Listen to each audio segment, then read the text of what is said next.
Let's talk about Lil Uzi Vert's Rage and Song 2. You just thoughts on that? Well, first listen. If you listen to it the first time, you're gonna be like, it's alright. He could have did better.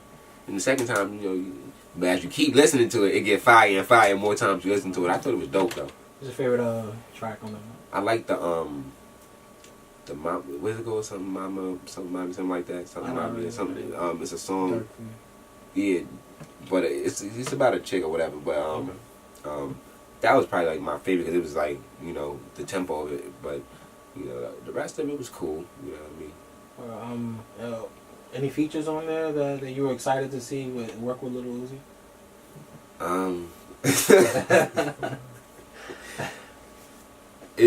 Nah, not really. Nah? Nah?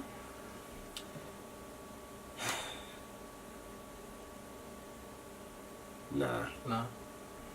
If we had to pick if he would have had like some heavy hitting names that I listen to on a day, like a Big Sean or somebody saying thing, and I'd be like, alright, but otherwise than that, it was like, alright. As far as Joe Budden saying that love is rage, he's a hater. You think he's a hater? He's a hater. You think he's a hater? He's a hater. Do you think he's a hater?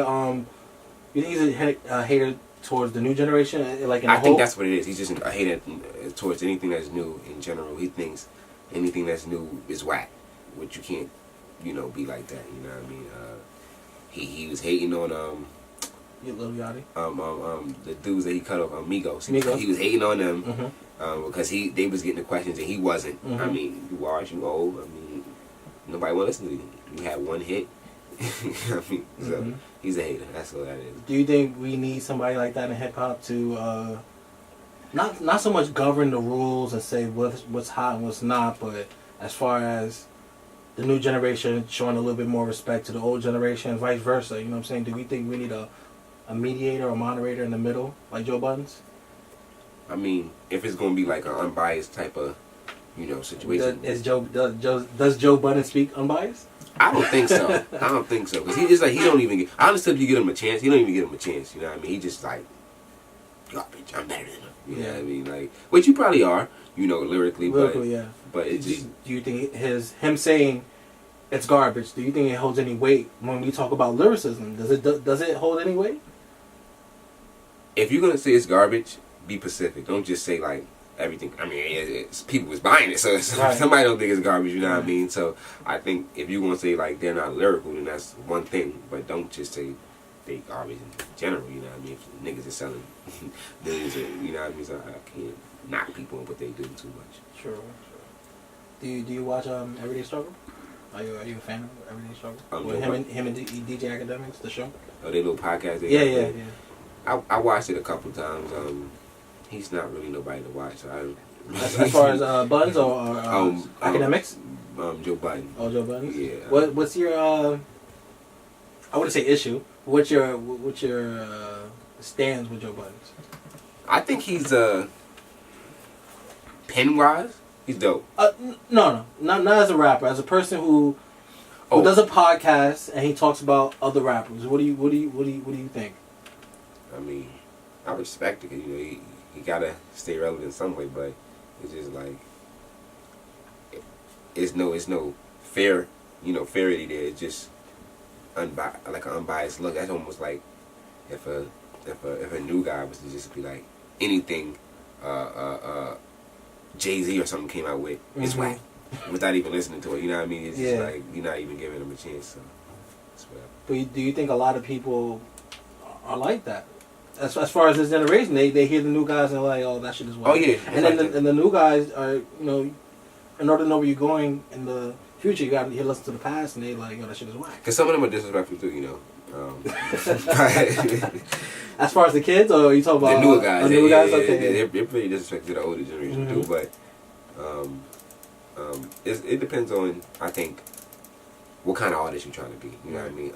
A lot of the newer guys, they're in the moment artists. Right. You know what I mean? So like 10 years from now, you won't hear them on the radio. Right. You know what I mean? Like you got guys from like 20 years ago, you still hear their songs on the radio. Right. That's because they're like once in a lifetime type of artists. So their music gonna change with the times, but it's gonna still be there. Right. You know what I mean? But the newer guys, they just like let's just make this hot song right now. We'll never hear that song again. You know what I mean? And it's just who was the guy? Trinidad James. He had the hit. Oh yeah, All Gold. Yeah. My point exactly. yeah. Damn, Trinidad James. Damn, I wonder where he's at right now. Yes, yeah, that's my point. Real quick. Side note, I know we didn't get a chance to talk about it when it came out. Jay-Z's album 444.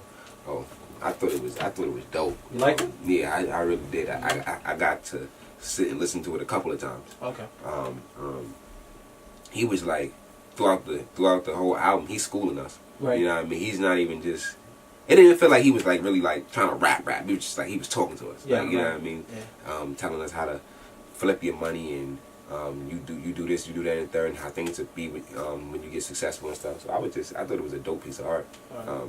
It wasn't like his like something that's gonna be in the clubs or anything. Yeah, like right. It was just something for him to like, all right, let me talk to y'all and school y'all on what's going on. And all what was the most important? What was the most important jewel that you picked up from 444? About how to get his money. Like when he said that line about how he bought a painting at $1 million, and then a couple years later it was worth $3 million and this and that. I thought that was just dope. He had, but his you could still see throughout the whole album, his lyricism is still there. You know what I mean? He said he did the Russell Wilson line where niggas playing football with your son in the future. You know what I mean? His lyricism is still there, but he was just schooling us. You think that was a jab at Future? That one? I don't think it was like necessarily to just like throw a shot at him. I think it was just like he just did it. His like, wordplay? Yeah, like I do that sometimes, where I might say a guy's name, but just to use it in wordplay. I don't mean to just throw a shot at nobody, but it's just like, yeah. A few months ago, I asked you about Danielle, the Catch Me Outside girl. Right. And you really didn't, you weren't too fond of her. Something like that. Okay? You weren't too fond of her. A couple months later, she's still relevant, and now she has a new single out right now.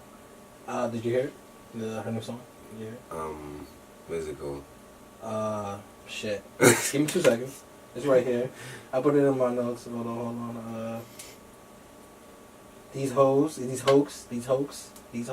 haven't heard it. You haven't heard it? I haven't heard it. You didn't even know it was out or anything like that? Nah. Okay. But, listen, I respect it. That's all I can say. I respect it, you know what I mean? I can't knock nobody for getting the bag, you know what I mean? So I respect it, But, okay, you respect it. Do you respect the fact that she considers herself in the same lane as you? I wouldn't say lyrically, no, but she considers herself a rapper. A rapper. Do you respect that? I don't know. I think I'm more so towards like if people are actually gonna listen to it, then whatever, do what you do. But if not, and it's just like you just clowning yourself, it's like there's no sense. But I don't know. Is people listening to it? Yeah, it went #1 on Spotify and the trendings like in 2 days. It took off Taylor Swift on Spotify. The song. But is the song like, are they listening to it because it's a catchy song, or is it because it's just her? I mean, I heard it. The beat is alright. Okay. The stuff she's talking about, I think, is ridiculous. I don't think she goes through any of that. But it's music. It's watered down hip hop. I mean, it is what it is.